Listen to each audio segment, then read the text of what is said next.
Isn't this annoying? Is this not irritating? Are you as irritated about this as I am? This is quite annoying, over and over and over again, watching this repeat on repeat on repeat.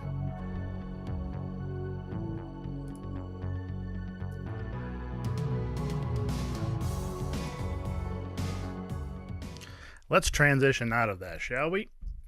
All right, howdy, folks. For anybody who might be watching, I am back again. Sully's back. Tell a friend. Little bit of a millennial reference there. Pulling myself out of cryo sleep to do a little bit of a look at some of the things that are happening right now.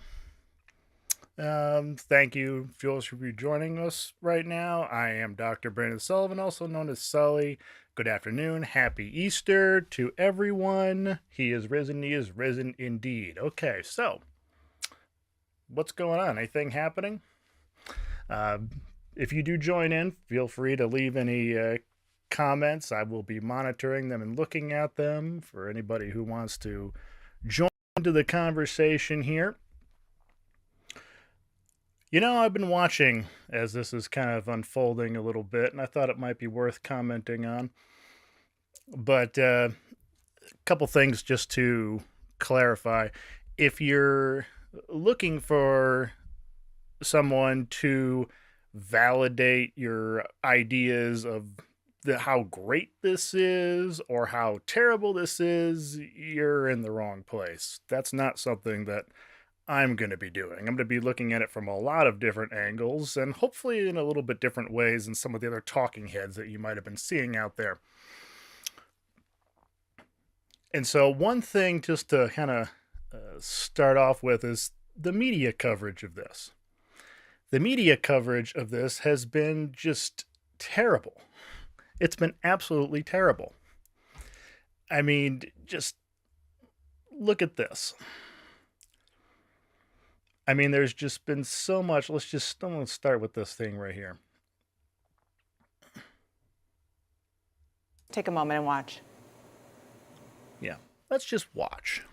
Let's just watch as the person walks off of a plane. Nothing else to talk about, just coming off of a plane. So there he is, Donald Trump, the first former president ever to have to come anywhere. Is there really nothing else to go over? Is there really nothing else that we can put on television than just to repeat over and over and over again stuff like this? But we were actually talking before. And then here, just following this just reminds me of following the cars, the OJ chase. Just like, come on. This just going on repeat over and over and over again. And how many of you last week ended up tuning in and seeing something along the lines of just sitting there watching an empty hallway? Just watching the empty hallway.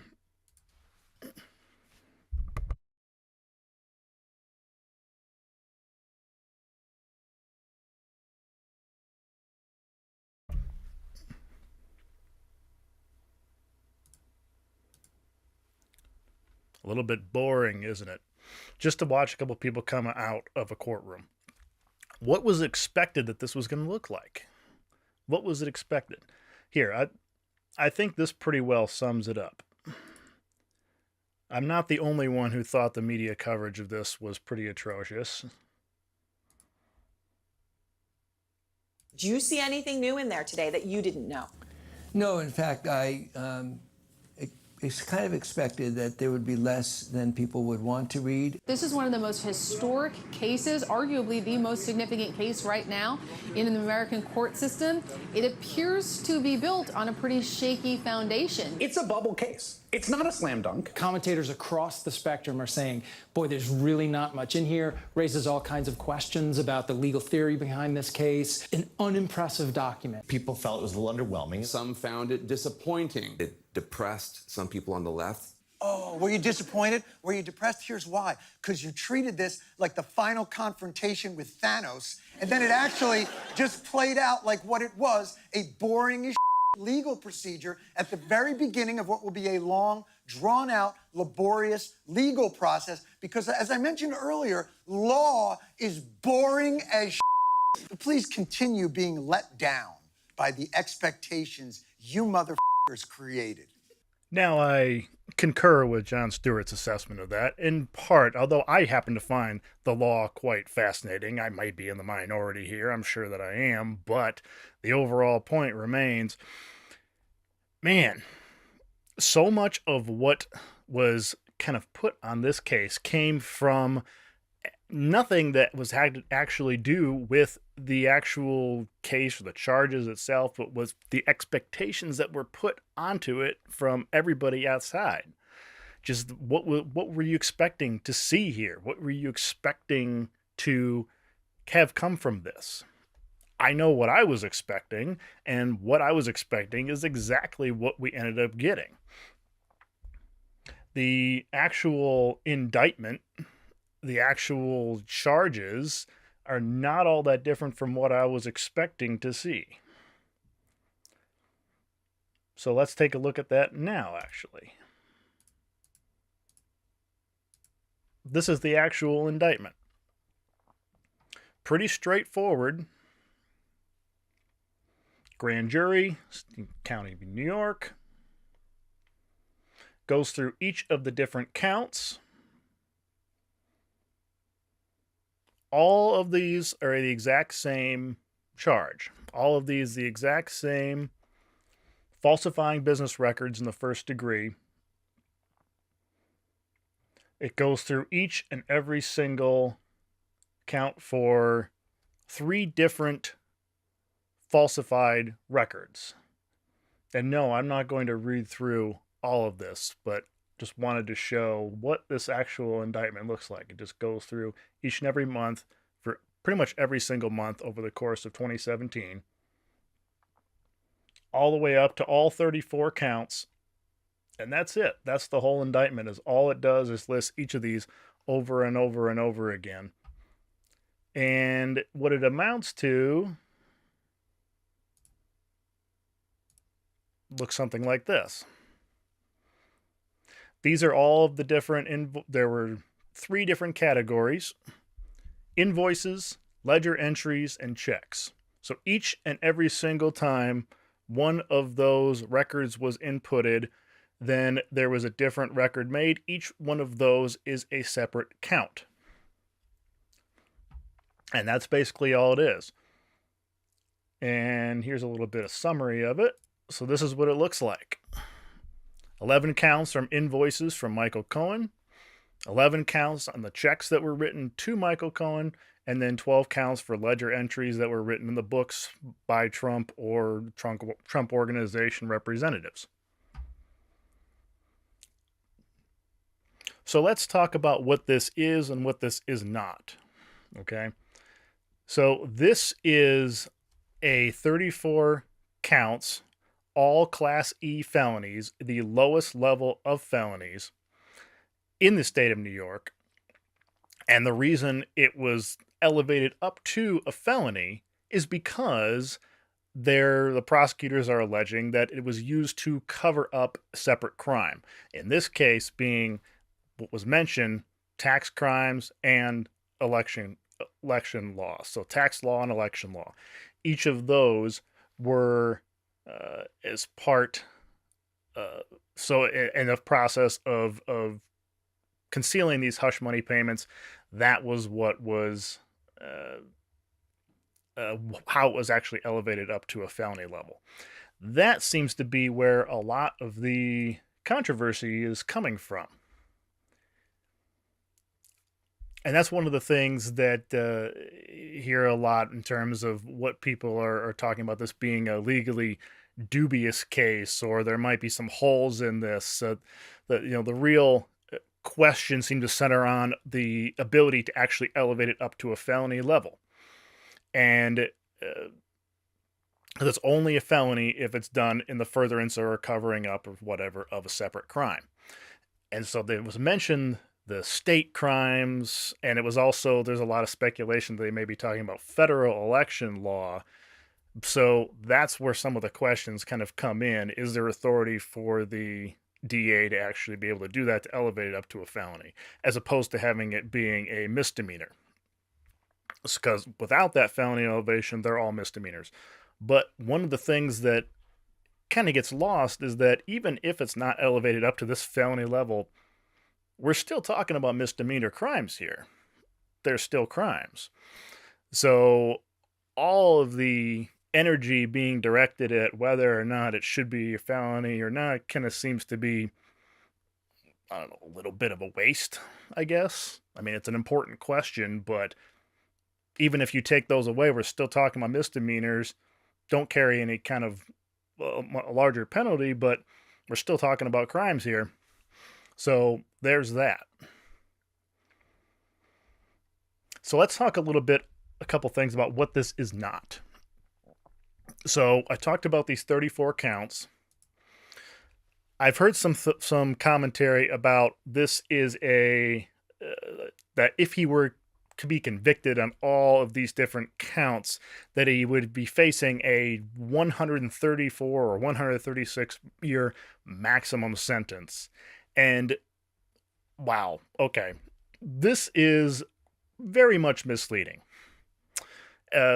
The reason it's misleading is because, yes, there are 34 different counts of alleged actions in carrying out a crime, but it's not 34 different crimes, it's 34 different counts.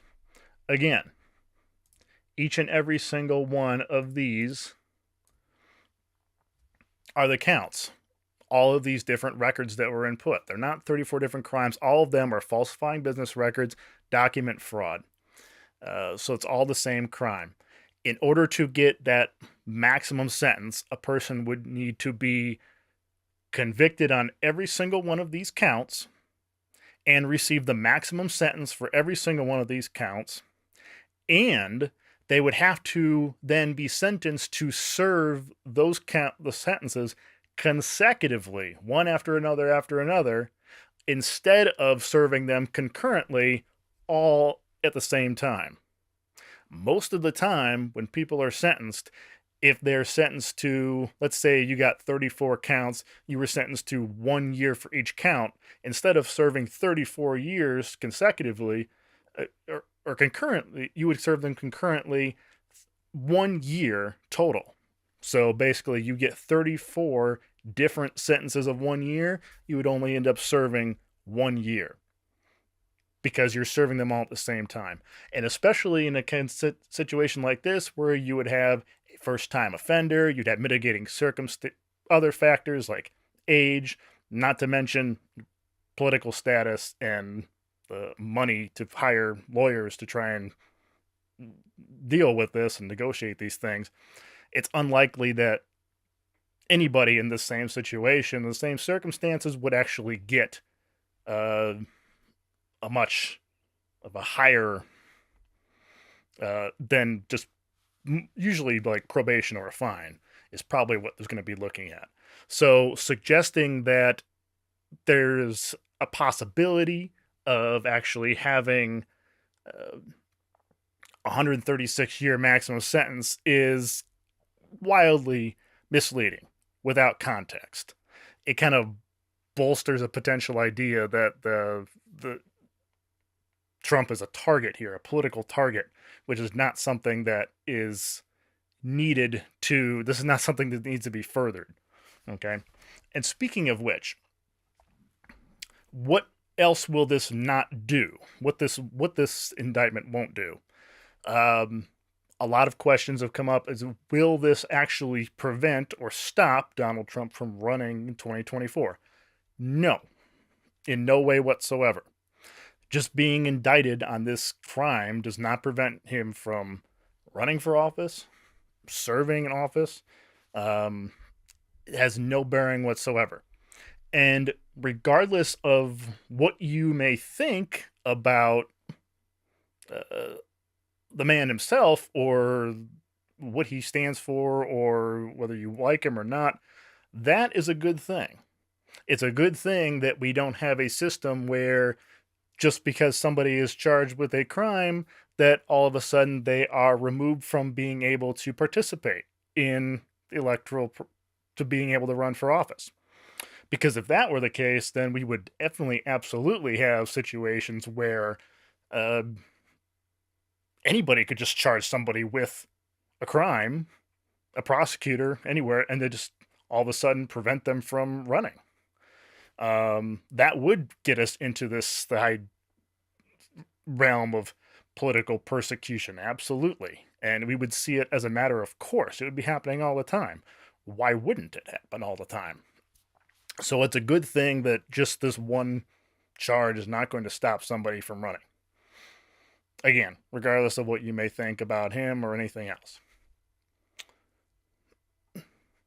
Another thing I've heard suggested is that, and this is something that Nancy Pelosi actually said, that now he's been charged, that Trump has a chance to prove his innocence in court. Wrong. Every defendant has a presumption of innocence. You go into it, you need to be tried, you need to be convicted. That's the way the system works. Does it always work out in practice that way? No. Does it always work out that way in the court of public opinion? Of course not. But you have the presumption of innocence. You're not presumed to be guilty going in. That's important to keep in mind. Another thing I've heard suggested is that this entire case rests on just the input of Michael Cohen. And that's not true either. So let's take a look at this actual indictment here. So we have, here's the indictment, and here's the annotated version of the statement of facts that comes along with the indictment that was filed later. I like this one. I found this one from the Wall Street Journal that actually takes and removes the aliases and actually inputs the names so you can see and have a better idea of exactly who is being talked about here. But all of these related to the hush money payments. And so you have, Michael Cohen is mentioned a lot in the course of this statement of facts, but you also have the information from David Pecker, who he was the head of American Media, so the owner of the National Enquirer. So he's one of the main sources there besides just Michael Cohen. So you have that, and you also have that attempt to suppress the account of Karen McDougal.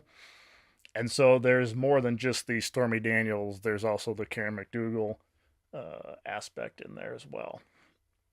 And so this statement of facts goes through the different payments that were made and exchanges that were made to kind of building up this case. Another thing that I've seen suggested is that this was an inappropriate case to bring because it should be a federal case instead. The federal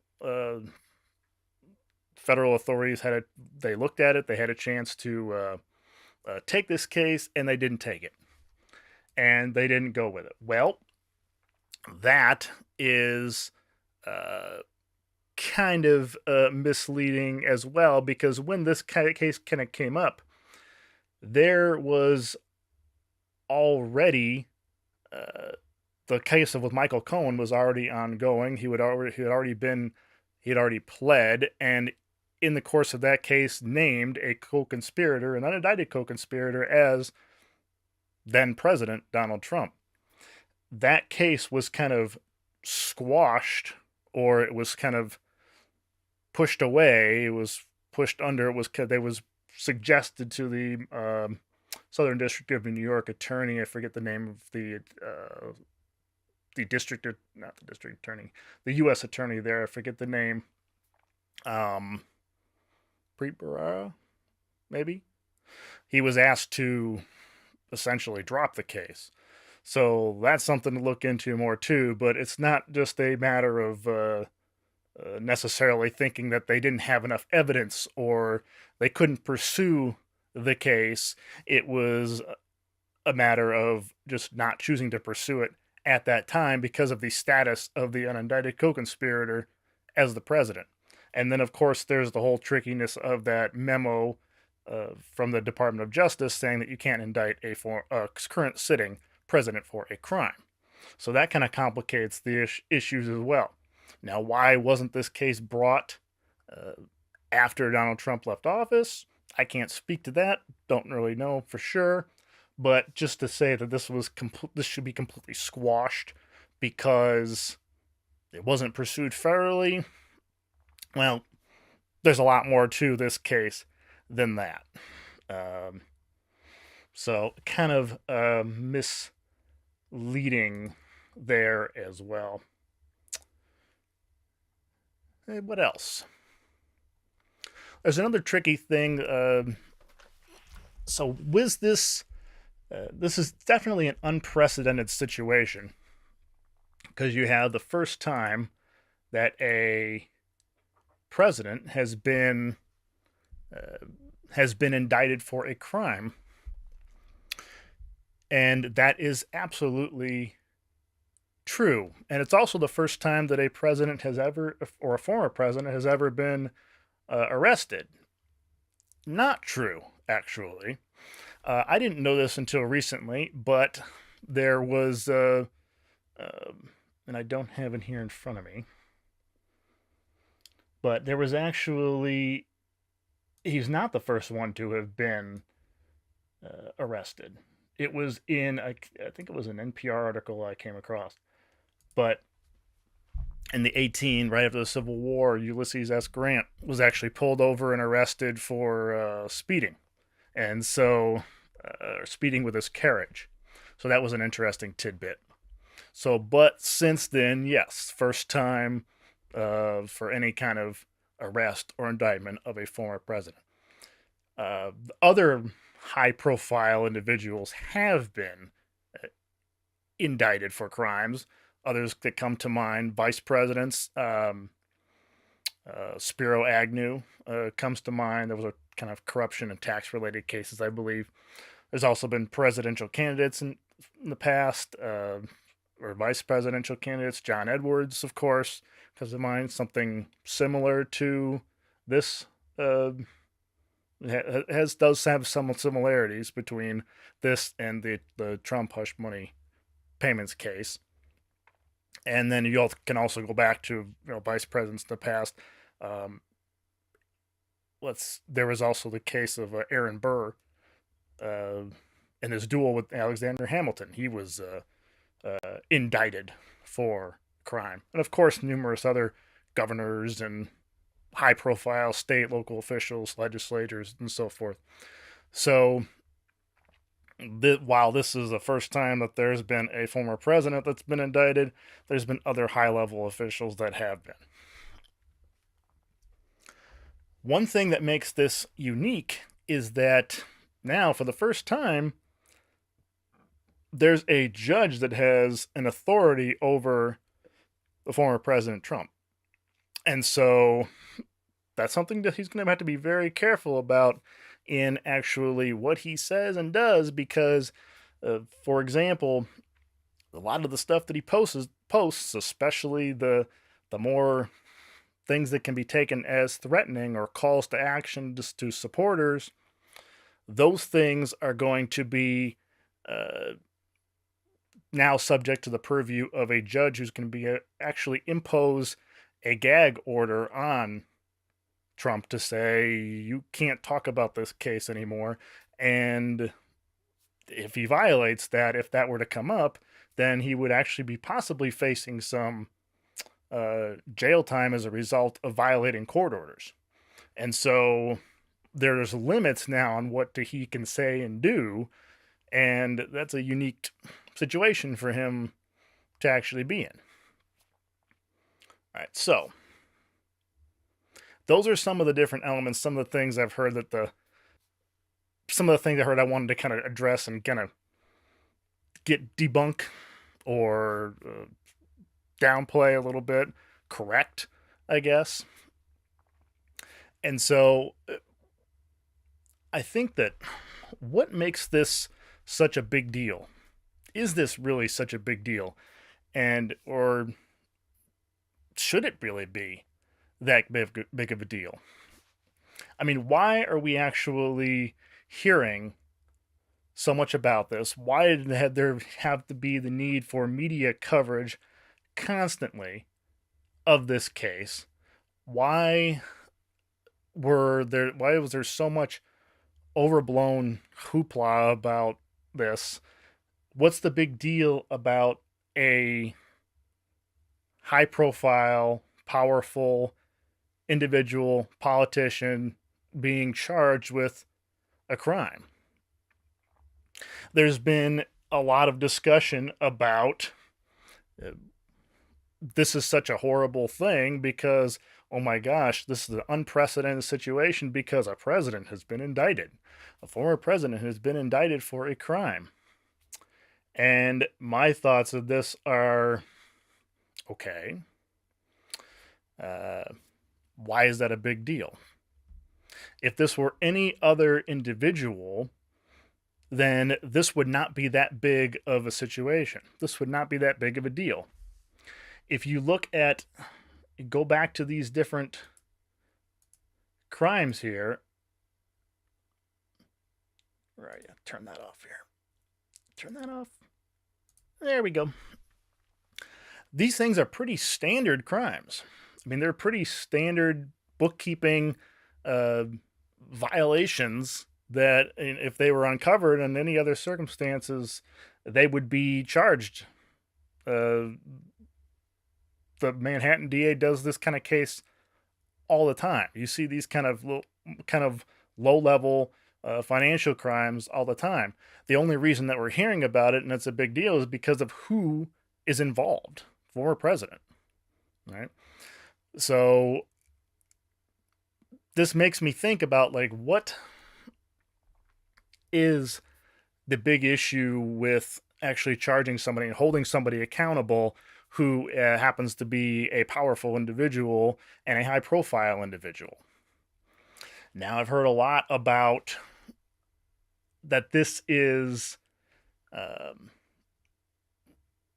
political attack, a purely political, motivated, and completely unacceptable for that very reason. And so the thought about that is, what would make this inherently political? So the law inherently involves discretion in all cases. There's lots of factors that play into the discretionary choices that are being made, and political calculations are just one of them. But the justice system itself is inherently political. I mean, politicians decide the laws. Prosecutors are either political appointees or they're elected, and so they have their different priorities on what cases they're going to take and what cases they're not going to take, and some of those are based on political calculations. But do you really think that the focus, that primarily attention and focus that's placed on primarily street crime, comparatively compared to the minute and minuscule amount of attention that's placed on white-collar crime, is not political in any sense? Would that mean that all prosecutions of street crime are somehow illegitimate because they're politically prioritized over white-collar crimes? I don't think so. I don't think that's going to fly. Prosecutors will choose to focus on different types of crimes at the expense of others. And just because they focus on some crimes and not focus on other ones, it doesn't mean that the crimes they do focus on should be thrown out. It doesn't mean that there's always judgment calls on what cases they look at and which ones they don't. The bottom line is what it comes down to with individual cases is there enough evidence to support the charges? Yes or no? It's a judgment call over whether you can get over that hurdle of convincing a jury that you've met that beyond a reasonable doubt threshold. So let's say that this was a political case, that President Trump was targeted just because of who he is. Ultimately, the legal system will work that out. That's why we have multiple steps. That's why you need to be charged by one branch of government and then convicted through another branch of government, executive versus judicial. So there's a long process to come, and we have to let that process play out. But is there anything that makes this inherently political other than the fact that it's a political actor who's involved?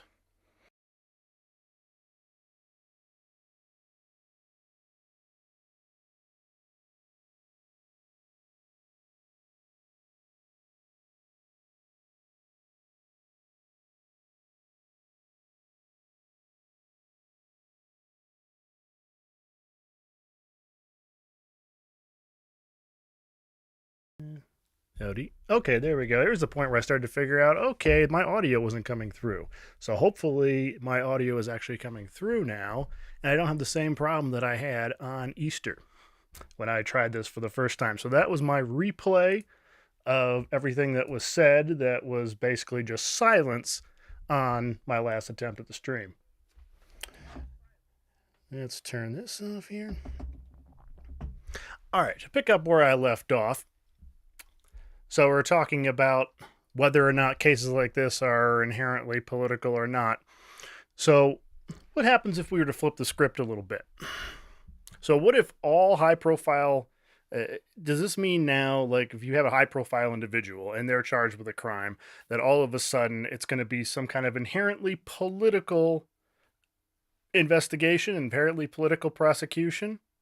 The default seemed to be that if you were on the right, you looked at this, okay, it's inherently political because you're coming after one person, Donald Trump, okay? But let's flip the script a little bit.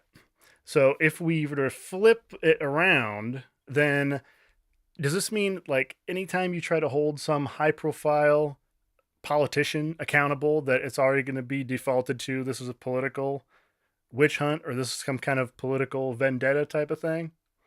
That doesn't really do well for trying to hold high profile and powerful individuals accountable now, does it? Why are we flipping out all of a sudden at the idea of somebody who is part of the elite, one of the richest, most powerful, well-recognized people in the world being charged with a crime? I mean, if that's inherently political in and of itself, then if we look at it the other way around, then if any kind of criminal case against them is going to be somehow illegitimate, then surely that would mean that any kind of case that would be made against Hunter Biden is null and void, right? Because that would be inherently political. So anything that's brought against him should be just completely jettisoned. No, not necessarily, but if we're using the same logic, it would still apply. Hillary Clinton's certainly off the hook, right? Because she's a political person, she's a political figure, so she couldn't have possibly done any crimes. So all of the attention that was paid to her emails for years, well, I guess that was just all completely political. There was nothing to that no matter what. Do you see what I'm saying? You see what we're getting at? If we go back even further, what about all the scrutiny of Bill Clinton? Consistently investigated over the course of his entire presidency, from the time he first came in with his business dealings in Arkansas all the way up through the impeachment trial. I mean, it started off as something that was really focused on business, and then it ended up going into his sexual encounters, and ended up getting impeached over that. I mean, so if it was that just completely all political, then we can just completely forget about all that. So we really can't get into a position or point here where anything that's done by that nothing that's done by a Republican appointed prosecutor or judge can never be involved in a case involving a Democrat, and vice versa. I mean, is that what we're getting at here? That anything, so let's say we have a Republican that charges or investigates a Democrat. A Republican appointed prosecutor investigates a Democrat. Does that mean it's completely and inherently null and void, that we shouldn't be doing that at all because that's the standard? It's inherently political. I don't think that's the point where we want to be at. So if we're talking about something that's politically motivated, I mean, it can't be just, the standard can't just be, if you're looking at this and you're saying, well, no, this is different, then this is an inherently political prosecution. I ask you those cases that I brought up. Let's just compare it to the Hunter Biden case. All right. So what is the difference then? The difference can't just be that if it's my guy, if it's somebody that I like, then it's illegitimate, right? So any accusations that are made against somebody that I don't like are fair game, and any accusations that are made against somebody I don't like are just completely null and void, and they're completely political. That's what it seems to be that we're at here. So now this could certainly be a case of political persecution. It absolutely could be. It's not out of the realm of possibility. But here's the thing that I think a lot of my Republican friends don't kind of understand, or what Trump supporters don't really get, or maybe don't want to see, but he's kind of lost the presumption of good faith. If everything that happens to you is a persecution, if everything is a witch hunt, if everything is completely unfair, if everything is just, hey, I'm a victim, then no matter what, well, anybody who's looking at that from the outside is going to be not going to be very well believing anything that you're saying. So say you are a victim of a witch hunt, you've said that over and over and over and over again, then anybody who's not already predisposed to believe anything that you're trying to sell them is not going to believe you. It's just going to be, oh, well, look, he's just complaining again. Here comes with the same old song and dance, the same old witch hunt stuff. It's kind of like the boy who cried wolf situation. So you cry wolf every single time that something comes up, then eventually, when if an actual wolf comes along, nobody's going to listen to you. Now, I'm not saying that's what's happening in this situation at all.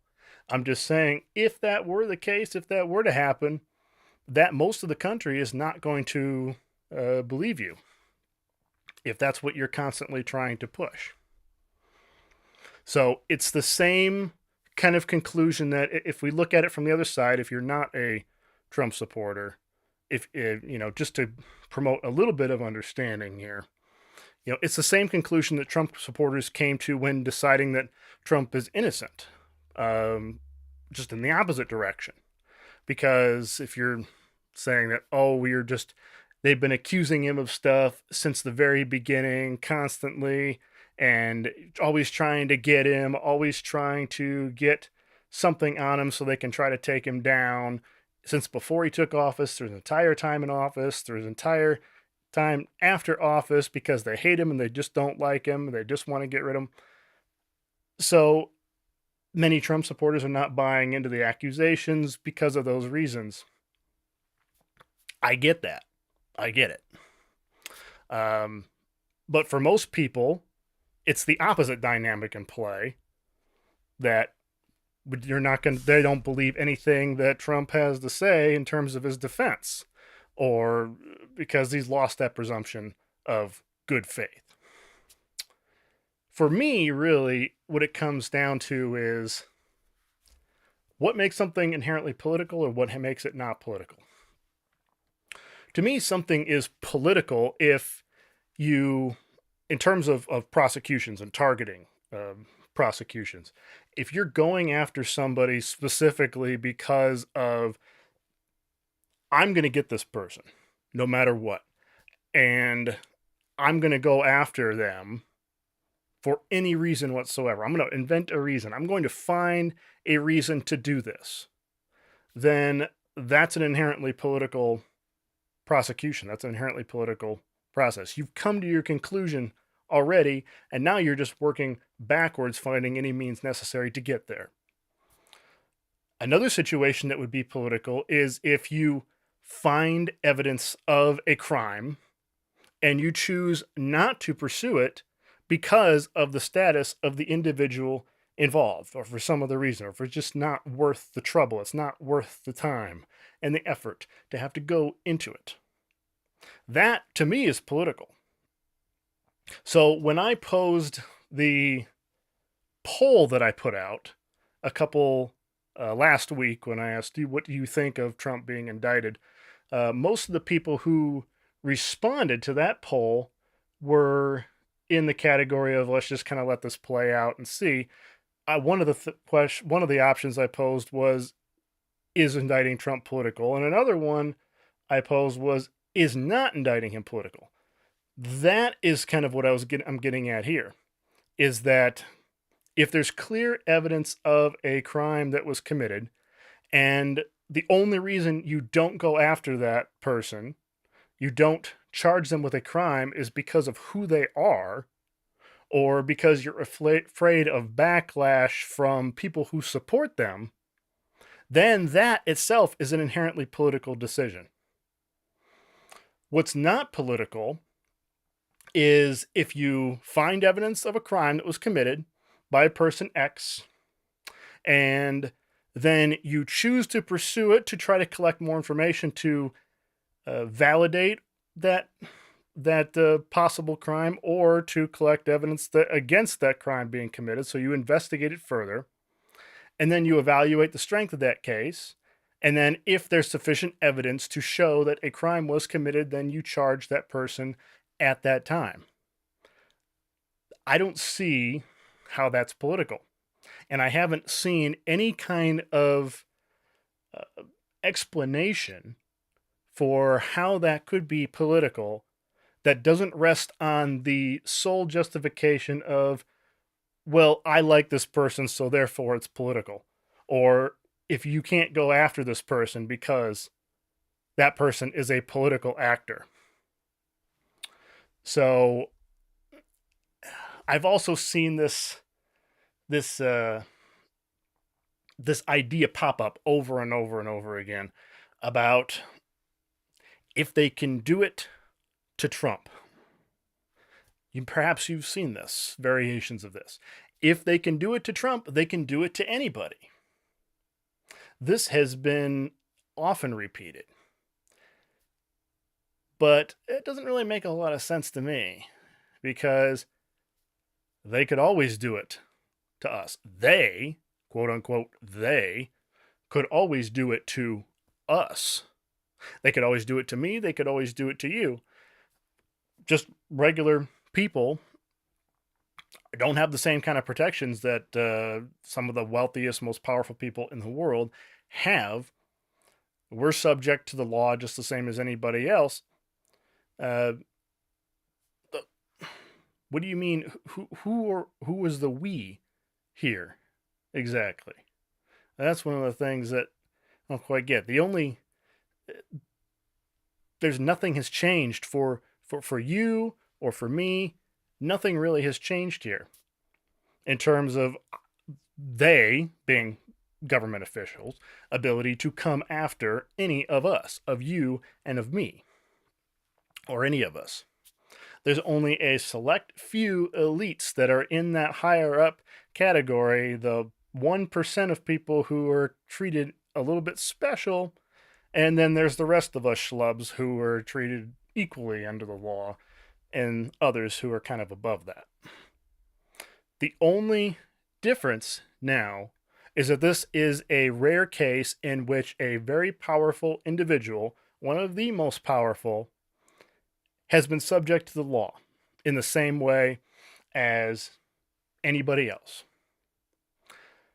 Now even that statement is a little bit misleading, because even in this circumstances, he was not treated the same as just you or me or anybody else who would have been charged with the same crime. I mean, practically, it does make sense. I mean, you're talking about a former president here, after all. He has a Secret Service detail. He lives in another state. He wasn't a safety risk to the police officers, and he's one of the most recognizable figures in the entire world. So things like handcuffing and a mugshot don't really make practical sense. So for all those reasons, he was never going to be treated just like any other person. So he was given special treatment even in the process of arrest and arraignment and going through this process. So even those are just kind of still not being an equal treatment, but it's the most equal treatment that you would have seen of somebody of his status and his stature.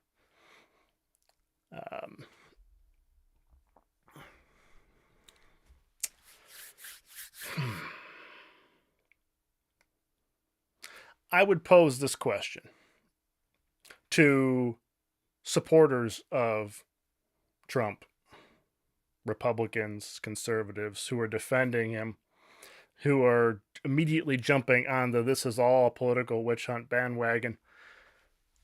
What would it take? What would it take to admit that a crime was committed? I mean, if is any of this really a surprise? I mean, in all honesty, accusations of criminal behavior, unethical behavior, just otherwise shady behavior has swirled around Trump for his entire life.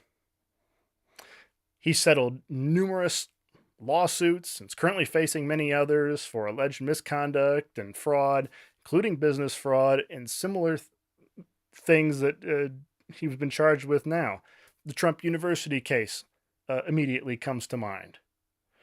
And let's not we forget, of course, that just last year, the Trump Organization, which is essentially an extension, is his signature organization. It's essentially an extension of the man himself. It's his company, bears his signature, along with his longtime finance guy, Alan Weiselberg, was found guilty of numerous financial crimes, including the kind of document manipulation and resulting tax fraud that are similar to what's alleged in the current indictment he's facing as an individual. So is any of this really that much of a surprise? Is it really a surprise that he's being charged with a crime now after 40 years of being suspected and accused of various types of similar misconduct? So again, I pose the question, what would it take to admit that a crime was committed and that this may not be just some kind of political persecution? And if it's nothing, if there's never going to be any kind of admission, if no matter what he's accused of, even before you see the charges, even before it goes through the process, that it's automatically political, what are you actually saying? You're saying that a certain individual, if I like them, if they're my boy, if they're my person, then there's no accountability, ever. That's the only thing you could be saying, right? I mean, maybe I'm missing something, but I haven't really heard a good explanation as to otherwise. If it's automatically going to be tagged as being political, then you're saying that certain individuals, as long as they're on your side, should not be held accountable for anything, for any reason whatsoever. How in the world is that supposed to work?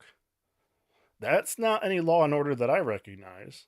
That's certainly not adhering to the rule of law. That's adhering to the rule of the law applies to you if I don't like you, and it don't apply to me because F you. Uh, that's not how it's supposed to work. That's not where we need to be. No one should be above the law. So I fall into, unsurprisingly, the same category as 60%, roughly 57% of the respondents on the incredibly unscientific random poll that I put up on in the community tab of the political question is irrelevant. It matters what the evidence is to support a crime that was committed or not. What does that evidence look like? And is it going to be supported or not? And we'll have to let that process play out. But it is amazing. The reason this is such a big deal, and I posed this question before, why is this such a big deal? It's really, to me, it really shouldn't be that big of a deal. It shouldn't be that big of a thing. The fact that it's such a big deal that a former president has been charged with a crime tells me that we've had a long history of not holding people accountable if they're in powerful positions, if that's where we're at. This is something that does happen in other places. People who commit crimes, regardless of their position, being charged. That's just something we didn't do here. It's kind of treated as this being an unprecedented situation that somebody's being charged with a crime as being a former leader and a former president, that it's a bad thing and sets a bad precedent. And I would argue the exact opposite, that it sets a bad precedent to allow people, powerful people, to go free and to get away with things that normal people never would get away with under the same circumstances. How do we address that accountability problem?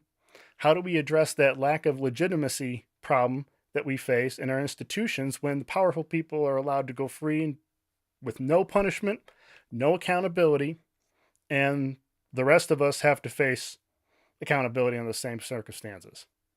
And how is the answer to a consistent long-term lack of accountability, hence that unprecedented situation that kind of keeps coming up, that unprecedented argument, how is the answer to not holding people accountable to not hold them accountable?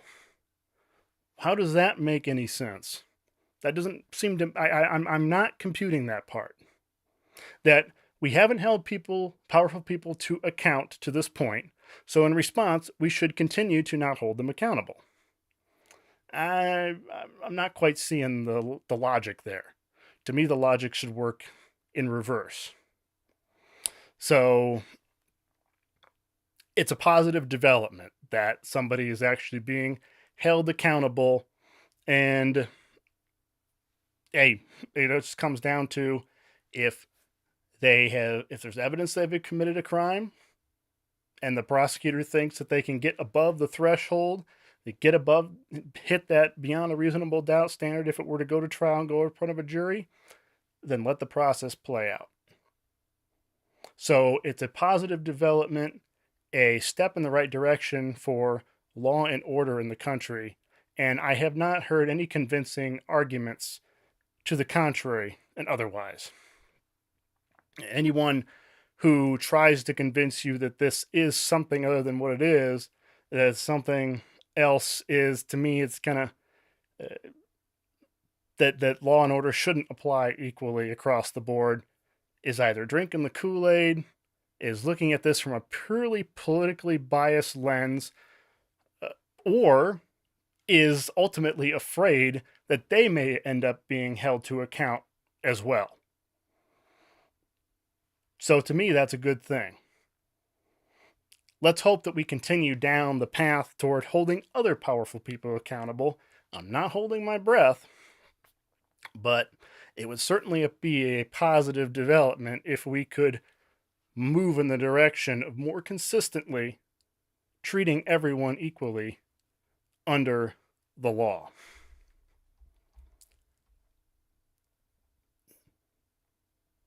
And I believe that's all of my notes. Now I was able to finally finish that.